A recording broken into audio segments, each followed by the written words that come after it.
In this 4-part series, get an inside look on the making of one of the most anticipated titles in gaming history. This is Inside Assassin's Creed 3.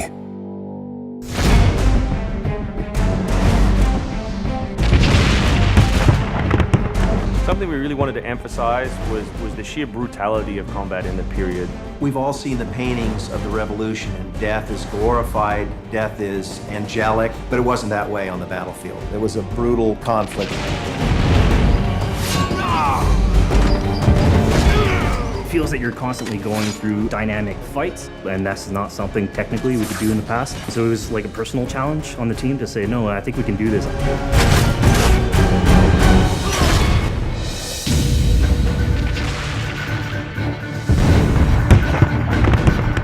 These armies are filled with different types of weapons. So, you have everything from muskets, you have grenadiers, you have guys with boarding axes. Being shot by a musket would be an awfully painful way to go. The caliber size of the ball was at least 3 or 4 times as large as anything that any modern military is using today. After the muskets were discharged, they would charge with their bayonets. What basically is a giant spear, and he has every intention of running that through you.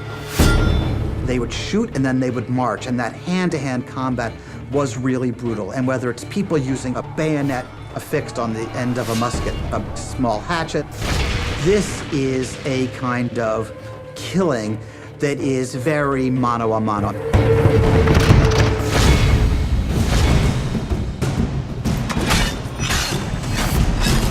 All the animations, all the weapons are brand new. It was interesting to start on a new style of fighting that is much more close and aggressive. Connor's favorite weapon is the tomahawk, obviously super deadly in hand-to-hand combat.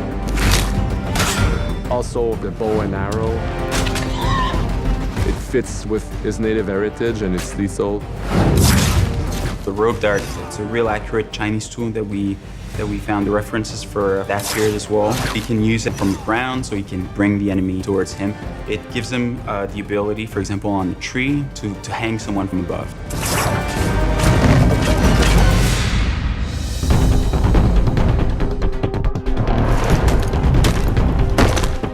In Assassin's Creed 3, the one thing that we decided to do is to revamp the fight system from scratch. We wanted the skill in the combat in the game to be about transitioning from character to character by choosing the right moves, by performing them correctly. It allows you to basically mow your way through large numbers of people if you're good enough without stopping. What do you do if you go into a bunch of guys with muskets and they try and shoot you? So we had to figure out, can you dodge them? Can you run away? And we've added all these options, but our big one is the meat shield, where you can grab a guy and he gets shot instead.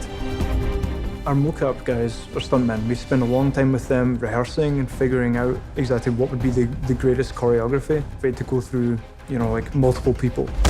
Connor is trained in a very different style of fighting to the British soldiers. The close quarters flow of the combat that's happening between the punches, the kicks, and everything else is indicative of what happens in the real world. I'm very impressed by the moves that they do. It's cool to see push kicks and axe kicks and different sort of takedowns that are done correctly and very believable when they're done. Right hand right, punch to the face, boom, to the throat, to the groin, finish with boom. This is something new for us that we're really proud of. It's fast, it's fluid, and you go through these guys like butter.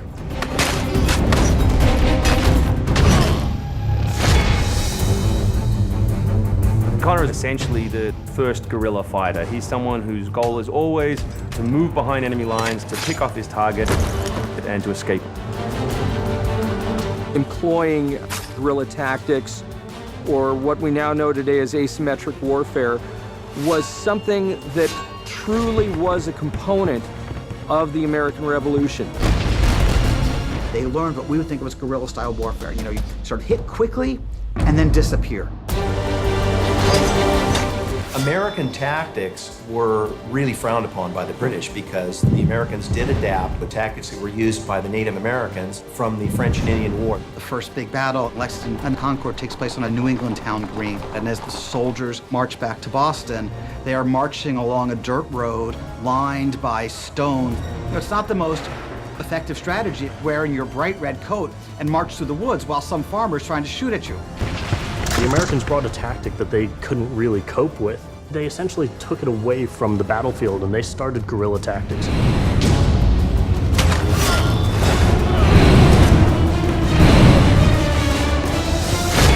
Next time on Inside Assassin's Creed 3, the hero behind the war. Connor is the hero of the American Revolution. He's a bit more like Dirty Harry.